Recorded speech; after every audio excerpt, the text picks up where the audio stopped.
Hello friends, welcome to our channel. ఈరోజున్న latest updated news ఏంటో చూద్దాం. ఇండియన్ గవర్నమెంట్ ఎవరైతే విదేశాల నుంచి ఇండియాకి వస్తారో వాళ్ళ కోసం కొన్ని కొత్త రూల్స్ అయితే ఫామ్ చేసింది. ఇండియాకి వచ్చిన తర్వాత కంపల్సరీ 7 డేస్ పాటు పెయిడ్ క్వారంటైన్లో ఉండాలి. అలాగే ఆ 7 డేస్ కంప్లీట్ అయిపోయిన తర్వాత మరో 7 డేస్ పాటు హోమ్ క్వారంటైన్లో ఉంటాము అని చెప్పేసి ఒక అండర్టేకింగ్ లెటర్ అనేది ఇండియన్ ఎంబసీకి ఇవ్వాల్సి ఉంటుంది అని చెప్పేసి ఇండియన్ గవర్నమెంట్ అయితే మనకు ఒక రూల్ అయితే ఫామ్ చేసింది. అలాగే ఎవరికైతే ఈ పెయిడ్ క్వారంటైన్ అవసరం లేదనుకుంటున్నారో వాళ్ళు కంపల్సరీ కరోనా టెస్ట్ చేసుకొని ఆ రిపోర్టు అలాగే వాళ్ళ హెల్త్కి సంబంధించిన రిపోర్ట్ అనేది ఇండియన్ గవర్నమెంట్కి సబ్మిట్ చేసిన తర్వాతే ఇండియాకి రావడానికి అయితే పర్మిషన్స్ ఇస్తాము అని చెప్పేసి ఆ ఇండియన్ గవర్నమెంట్ కొన్ని రూల్స్ అండ్ రెగ్యులేషన్స్ అయితే ఫామ్ చేసింది. ఈ నెల 8వ తారీఖు నుంచి ఈ రూల్స్ అయితే అమల్లోకి వస్తాయి అని చెప్పేసి ఇండియన్ గవర్నమెంట్ అయితే చెప్పింది. చాలా రోజుల నుంచి మనకు ఇంటర్నేషనల్ ఫ్లైట్స్ అయితే తిరగట్లేదు కదా. ఈ నెల 8వ తారీఖు నుంచి ఫుల్ ఫ్లెడ్జ్గా ఇంటర్నేషనల్ ఫ్లైట్స్ అయితే తిరుగుతాయి అని చెప్పేసి ఇండియన్ గవర్నమెంట్ అయితే చెప్పింది. ఎవరైతే ఇండియాకి రావాలనుకుంటున్నారో వాళ్ళందరూ కంపల్సరీ ఈ రూల్స్ అండ్ రెగ్యులేషన్స్కి ఒబే చేస్తేనే ఇండియాకి అయితే అలో చేస్తాము అని చెప్పారు. దీనికి సంబంధించి ముందే ఒక అప్లికేషన్ ఫామ్ అయితే ఫిల్ చేసి అండర్టేకింగ్ లెటర్ అనేది ఇండియన్ గవర్నమెంట్కి సబ్మిట్ చేయాలి. చేసిన తర్వాతనే వాళ్ళ టికెట్ అనేది కన్ఫర్మ్ చేసి ఇండియాకి అయితే అలో చేస్తాము అని చెప్పేసి ఇండియన్ గవర్నమెంట్ అయితే నిన్న ఒక సర్కులర్ అయితే రిలీజ్ చేసింది. ఇది ఒక ఫస్ట్ ఇంపార్టెంట్ అప్డేట్. అలాగే ఒక చిన్న రిక్వెస్ట్ ఫ్రెండ్స్, ఈ వీడియో నచ్చితే మాత్రం కంపల్సరీ ఒక లైక్ చేయండి. అలాగే మన ఛానల్ కూడా సబ్స్క్రైబ్ చేసుకోండి. లేటెస్ట్ గవర్నమెంట్కి సంబంధించి ఏ చిన్న అప్డేట్ వచ్చినా ఏ చిన్న ఇన్ఫర్మేషన్ వచ్చినా మన ఛానల్ అయితే మీరు తెలుసుకోవచ్చు. కంపల్సరీ సబ్స్క్రైబ్ చేసుకొని ఫాలో అవుతుండండి. లేటెస్ట్ అప్డేట్స్ అయితే వస్తూ ఉంటాయి. సో నెక్స్ట్ ఇంపార్టెంట్ అప్డేట్ చూసుకుంటే కనుక ఆంధ్రప్రదేశ్లో మనకు వైఎస్ఆర్ చేయూత చాలా పెద్ద కార్యక్రమం. ఆ కార్యక్రమానికి సంబంధించిన ఫైనల్ లిస్ట్ అనేది ఆగస్టు 6వ తారీఖు నుంచి డిస్ప్లే చేస్తాము అని చెప్పేసి మనకు ఏపీ ప్రభుత్వం అయితే చెప్పింది.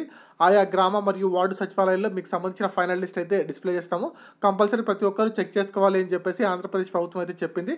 ముఖ్యంగా మీరు చూసుకోవాల్సింది Aadhaar number, rice card number, తర్వాత మీ ఐఎఫ్ఎస్సి కోడ్, మీ పేరు కరెక్ట్గా ఉందా లేదా అని చెక్ చేసుకోండి. అలాగే దాంట్లోకి సంబంధించి ఏమన్నా తప్పులు ఉంటే కనుక సో కంపల్సరీ ఎడిట్ ఆప్షన్ అయితే ఇస్తామని చెప్పడం జరిగింది. ఈ పథకానికి సంబంధించి ఆగస్టు 12వ తారీఖున మహిళల ఖాతాలో 18,750 రూపాయలతో జమ చేస్తామని చెప్పారు.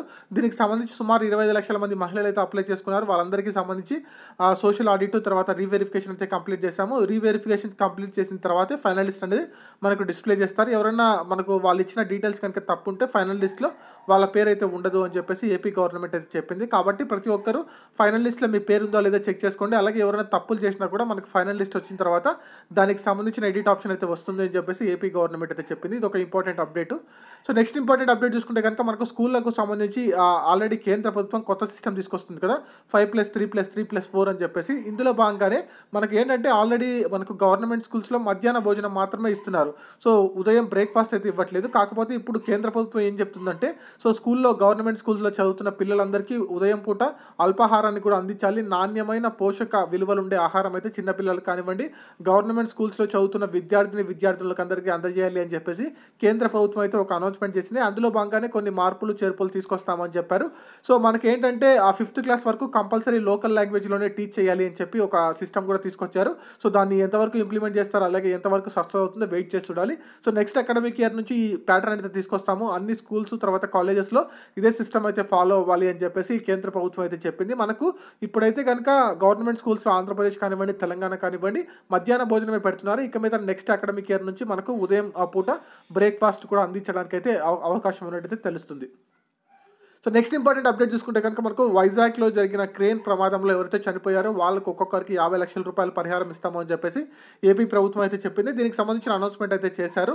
సో మనకు చూసుకుంటే కనుక విశాఖలో చాలా ఘటనలు అయితే జరుగుతున్నాయి. మనకు మొన్న గ్యాస్ లీక్ అవ్వడం కానివ్వండి, సో క్రెయిన్ కింద పడడం కానీ, దీనికి సంబంధించి ఆ సీఎం జగన్మోహన్ రెడ్డి గారు ఒక కమిటీని అయితే ఫామ్ చేశారు. సో ఏ విధంగా ప్రమాదం జరిగింది, దీనికి సంబంధించిన కారణాలు ఏంటి, సో విచారణ చేయండి అని చెప్పేసి విచారణ చేసి వెంటనే గవర్నమెంట్కి అయితే ఒక రిపోర్ట్ ఇవ్వాలి అని చెప్పేసి జగన్మోహన్ రెడ్డి గారు ఒక కమిటీని కూడా ఆదేశించడం జరిగింది. మనకు తొందరలోనే దీనికి సంబంధించి సో ఏ విధంగా క్రెయిన్ ఫెయిల్ అయింది దానికి సంబంధించిన రిపోర్ట్ అయితే గవర్నమెంట్ అనౌన్స్మెంట్ చేయడానికి అయితే అవకాశం ఉంది. చనిపోయిన వాళ్ళకి ఒక్కొక్కరికి 50 లక్షల రూపాయలు ఇస్తామని చెప్పేసి ఏపీ ప్రభుత్వం అయితే అనౌన్స్మెంట్ చేసింది. సో దీనికి సంబంధించి కూడా నిన్న పెద్ద అనౌన్స్మెంట్ అయితే రావడం జరిగింది. ఇది ఒక important updated news. So next important update చూసుకుంటే కనుక మనకు ఇండియాలో ఐపీఎల్కి అయితే పర్మిషన్ మొత్తం 60 మ్యాచ్లు అయితే జరుగుతాయి. 51 రోజుల పాటు ఈ మ్యాచ్లు అయితే జరుగుతాయని చెప్పారు. ఐపీఎల్ టీమ్స్ అన్ని ఆగస్టు 20వ తారీఖు నుంచి యూఏఈకి బయలుదేరుతాయి అని చెప్పారు. ఒక కొత్త సిస్టమ్ని అయితే తీసుకొస్తామని చెప్పారు. ప్లేయర్స్ని బయట వాళ్ళతో ఎవరిని కాంటాక్ట్ అవ్వకుండా దానికి కావాల్సిన ఏర్పాట్లన్నీ చేస్తాము అని చెప్పారు.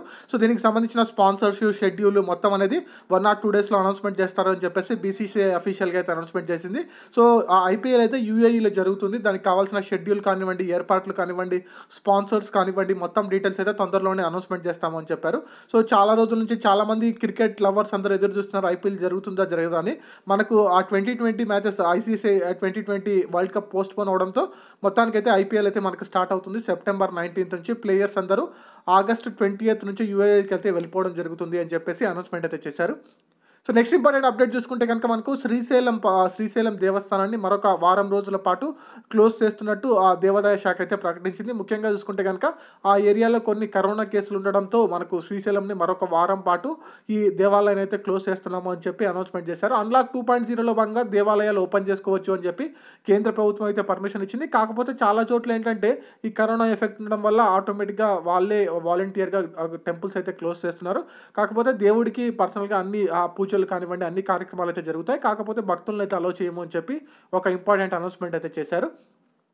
నెక్స్ట్ ఇంపార్టెంట్ అప్డేట్ చూసుకుంటే గనుక అమితాబ్ బచ్చన్ గారు కరోనా నుంచి కోలుకొని హాస్పిటల్ నుంచి డిశ్చార్జ్ అయ్యారు అని చెప్పేసి ఆయన ఒక ట్వీట్ అయితే చేశారు. చాలామంది నిన్న చూసుకుంటే గనుక చాలామంది ప్రముఖులు నిన్న కరోనాతో ఎఫెక్ట్ అయ్యారు. ముఖ్యంగా చూసుకుంటే గనుక కర్ణాటక సీఎం యడ్యూరప్ప గారు కానివ్వండి, మనకు కేంద్ర మంత్రి గారు అమిత్ షా గారు కానివ్వండి, చాలామంది అయితే ఈ కరోనా వల్ల ఎఫెక్ట్ అయ్యారు. మనకు దీనికి సంబంధించి కేంద్ర ప్రభుత్వం కూడా ఒక ఇంపార్టెంట్ అనౌన్స్‌మెంట్ అయితే చేసింది.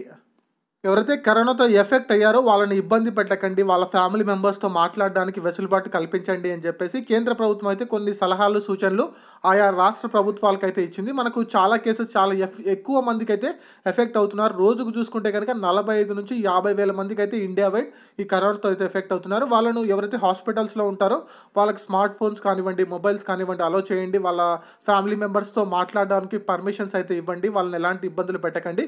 వాళ్ళు కొంచెం ఆ డిప్రెషన్‌లోకి వెళ్ళకుండా కొంచెం ధైర్యంగా ఉంటారు వాళ్ళ ఫ్యామిలీ మెంబర్స్‌తో మాట్లాడితే అని చెప్పేసి కేంద్ర ప్రభుత్వం ఆయా రాష్ట్రాలకైతే కొన్ని సూచనలు, సలహాలు అయితే ఇచ్చింది. చాలామంది సెలబ్రిటీస్ కూడా మనకు ఎఫెక్ట్ అవుతున్నారు.